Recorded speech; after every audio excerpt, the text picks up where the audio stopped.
What's going on, YouTube? This is SG1 Sports, and you're watching our SEC football channel. Billy, how you doing tonight?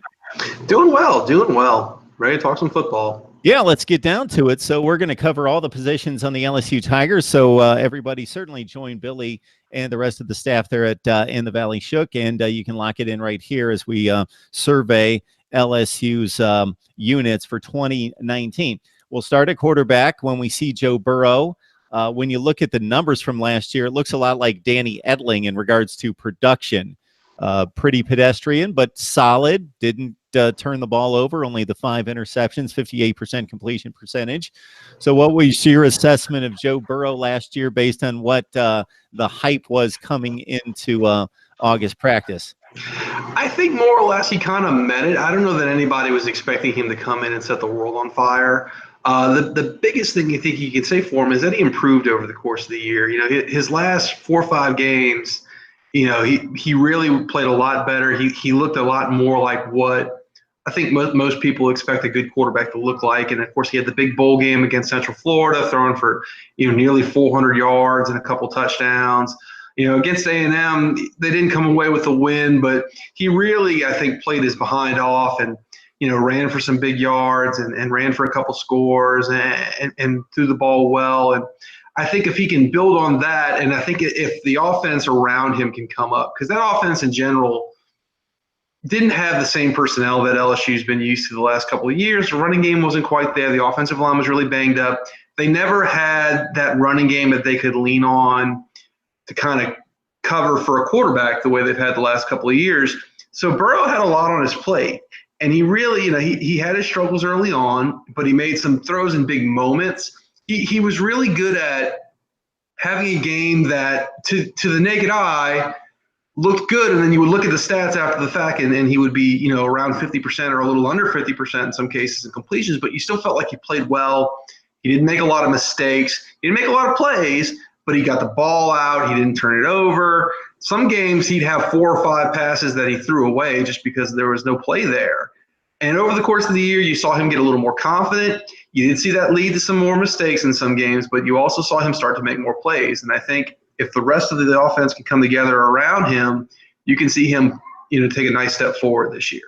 Billy, as soon as you start to spell out that narrative, the Auburn game comes to mind. He didn't light it up, didn't put up the big numbers, but when they needed a few key passes on a couple late drives to pull that game out, he delivered. And also, I think a point that you had made during the offseason at some point when we had you on was a point well taken, that this guy at that level, playing in that division, in that conference, walked on campus the first week of August, wasn't acclimated, forget the football, to everything else. And it just kind of everybody, the teammates, the game plans, everything kind of thrown in his face. And here you go, here are the keys, and go play Miami in game 1. Mm-hmm, that's right. And one thing I think we saw in that game early on, they had the little, I guess the fracas, I guess you'd call it, before the game where some Miami players kind of ran through LSU's warm-up lines. And Burrow was right there in guys' faces, and that won a lot of people over. And then I think, like I said, down the stretch, you saw him really that team kind of rally to him, especially with the way he played in the A&M game. They said he went in the locker room after after 7 overtimes. I said he walked in the locker room and he just collapsed, and they had to put IVs in him because he had just played so hard. And, I think that affects a lot of guys. And with it being still a young offense overall in terms of the receivers, I think it's an opportunity for him to grow into more of that leadership role. And I think you saw that this spring. I think it really felt like you're starting to see this become his offense.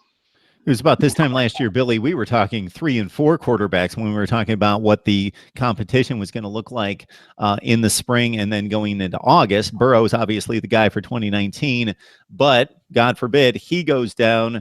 What does the rest of the depth chart look like? Well, Miles Brennan's firmly entrenched as your number 2. He was able to get his redshirt year back last year. Couldn't play, he played in 4 games. He didn't see a lot of time. The one thing you can say about him so far is that he's really got the throwing aspect of it down. He's got a really good arm, can make a lot of throws. In the spring game, he made some really beautiful throws. He's just got to get better at the mental side, reading defenses, making his decisions. He also, I think, did a really good job this offseason of attacking the weight room and finally adding some bulk to his frame. He's a really tall, skinny kid, and I don't know that he'll ever be like a 220-pound kid, but I think he can get in that 210, 215 range, and he looks close to that. And I think right now they feel really comfortable with him as the backup, looking forward to him being the starter in 2020. Yeah, he's a kid that only threw 6 passes last year, comes into his junior season, but he's obviously been in the program and gained ton of reps in practice. Billy Gomilla on the line from In the Valley Shook. We are breaking down LSU position by position, getting you set for 2019. Please help us build the channel by grabbing the Amazon link in the description section below, and join us for the Voice of College Football Community on Patreon, where we have exclusive live streams each and every week, speaking to you directly, and also viewer comments, reacts from me.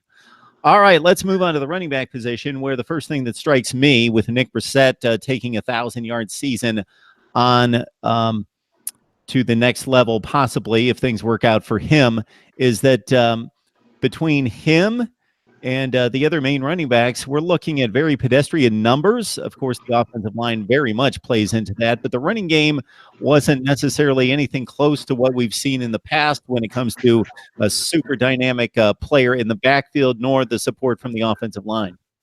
No, it really wasn't the running game LSU fans have been used to the last couple of years. You just didn't have that same level of talent with going from a Jeremy Hill to a Leonard Fournette to a Darius Geis. Nick Brissett was a good player, a really great kid, and he really maximized all of his talent.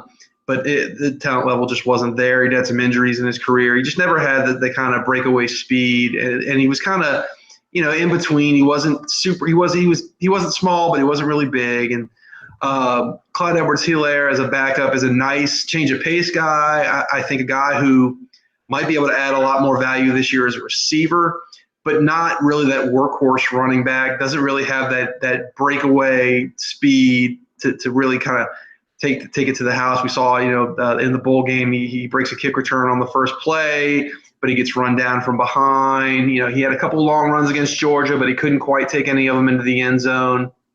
So this year, I think you're going to see more of a youth movement. They've got 2 very big recruits coming in 5-star running back John Emery, and then 4-star Tyrion Davis-Price, who was just on the cusp of being a 5-star. I think he was rated something like number 6 or something in the country. So they're both big time, and they both provide different kind of looks. Emery's more of a speed guy, a guy who can catch the ball. Ideally, he'll be a player that will catch some passes out of the backfield, maybe get involved in the screen game, kind of similar to Edwards-Helaire. Davis is much more that classic big back, that 6'1", 230-pound workhorse type. And I would expect that both those guys, whether they're the nominal starters or not, they're going to kind of be the bell cows for this offensive attack going forward. And I expect big things from maybe not from one guy over the other, but from the combination of the 2 this year. Yeah, usually when you recruit and sign players of this ilk, if you can get one of them to pull through as a freshman, and the odds say that you probably will, it's not a position that requires a ton of development like some other positions like offensive line. But Emery, as you mentioned, the number 2 rated running back in the nation according to the 247 composite, and Davis-Price at number 8, both top 7 players in the state of Louisiana. Chris Curry's also a guy that got 8 carries last year, was a pretty highly thought of back as a top 15 back the class before, but it's becoming a bit crowded for him to try to get some playing time.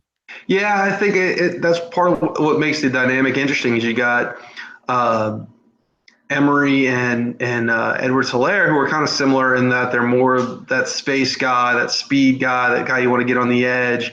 And you got Davis-Price and Curry, who are much more of that pounder type. And, Curry showed some things in the spring, and I'm still a believer that he can find a role for himself as a short yardage guy, as a late game closer, when they just need to rack up some first downs, but not necessarily put a ton of more mileage on the number 1 backs odometer. Curry's a guy I think that can do that, and there's still time for those guys to develop. Talking LSU football, we go to Billy Gomilla from In the Valley Shook. You can catch him right there on SB Nation, breaking down LSU athletics across the board with the rest of himself and the staff. And, of course, football is coming up very soon. We're at SEC the conference coaches getting together in Destin, Florida later this week. And of course, media days will be here before you know it. Let's look at the offensive line, Billy. Obviously, that ties into the running game. Our previous video released the running woes. I'm looking at a yards per carry average that was the worst for LSU since going back to 2012. And the good news is just about everybody's back. Garrett Brumfield would be the one exception. Yeah, they return something like 6 or 7 total bodies with starting experience in terms of just having a lot of guys that they cycled in and out last year. I think in the first 7 games, they started 6 different lineups.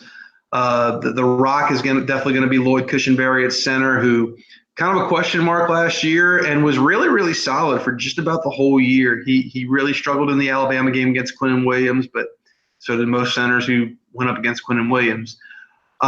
He's somebody that I think could contend for all conference honors this year. The question marks, I think, are going to be how they shuffle the other bodies. Sadiq Charles is almost definitely going to be back at left tackle.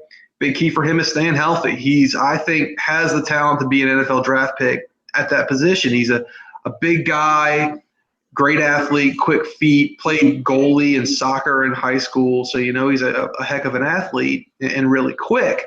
He just has to stay healthy. He's missed time from injuries, and you've seen him in games where he just doesn't have that same oomph to him, that same quickness with injury. So he'll probably, I think, take up that left tackle spot.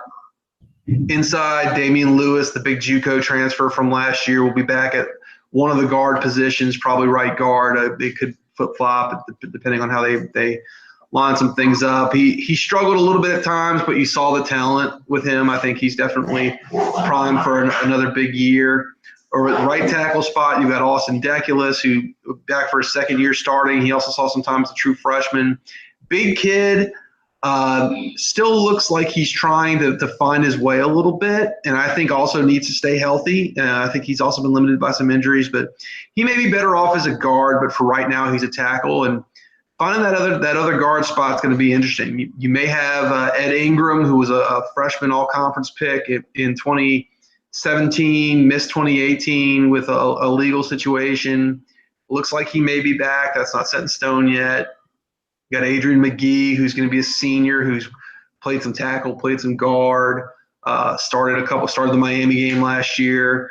Kind of a limited player, but a veteran and a mean player. He brings some attitude to the position. I think it's good. And then, of course, you got 5-star guard Cardell Thomas coming in, and he's a guy that wants to play and that I think they'll want to get on the field in some capacity. It's just a question of whether that's in rotation or if he can step in and just take the spot over.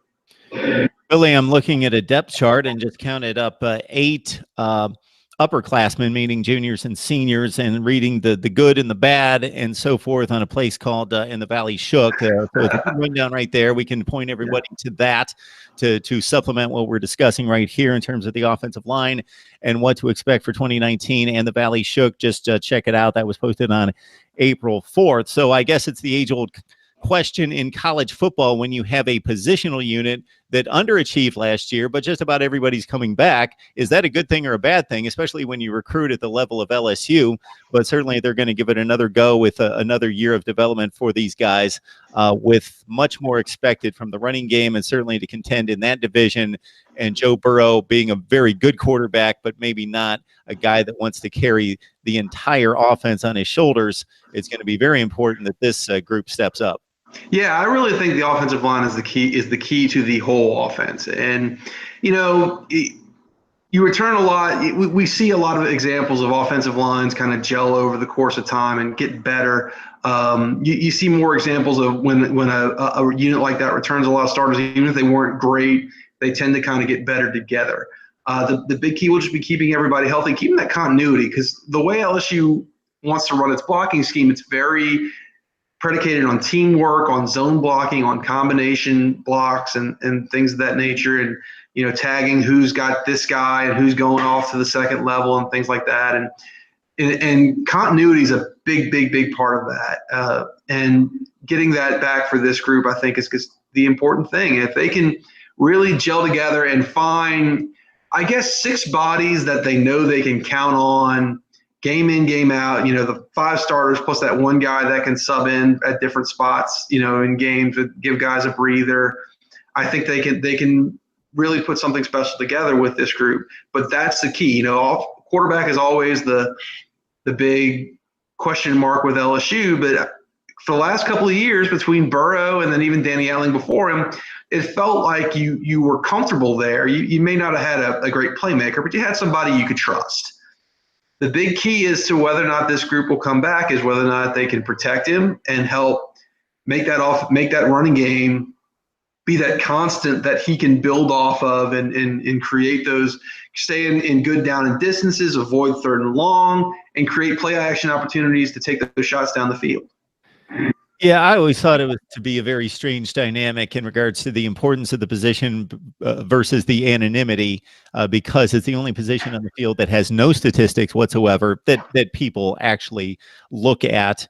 And then obviously the camera stays with the football. The offensive linemen are just kind of an afterthought in regards to people knowing names and knowing you got to be an All-American before anybody knows your name. But you mention, and it's a great point, and I try to make it as much as possible. It's probably the second most difficult position on the field to play generally after quarterback. And in terms of cohesion and chemistry, it's needed more so than any other group. Yeah, defensive back to a certain extent, they got to work together, the linebackers, but the offensive line, that's not even close. The chemistry and cohesiveness is imperative there to be good and not just have 5 individual players up there beating their guy.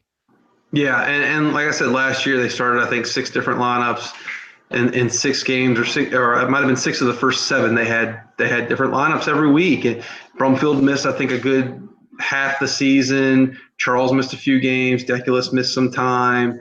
Cushenberry was kind of your rock in the middle, and I think he'll be that again this year. The question is just finding 5 good starters around him, and if they can find that, I think this offense has a chance to be better than what we've seen from LSU in a little while.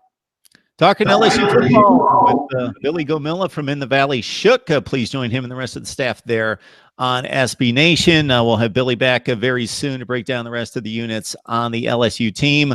And always want to get your barometer on where the team stands and where the fan base stands, because this is a team that's in search of a championship. It's been since 2011 in terms of winning an SEC or the national championship. And I know that this fan base wants it desperately, and the recruiting numbers and so forth show that you should be in the mix. So it's a fascinating program and situation for me in particular, and just knowing what the expectations are, what the talent typically looks like, but the mountain that there is to climb in the SEC Western Division. Still got to get by Alabama, and that's a tough task for anybody right now. Absolutely. Billy, we appreciate you stopping by. Thanks, man. Anytime. Thank you for watching this video. If you're an SEC football fan, please subscribe to the channel. Leave us your thoughts down in the comments below. And for the latest in SEC football, keep it right here.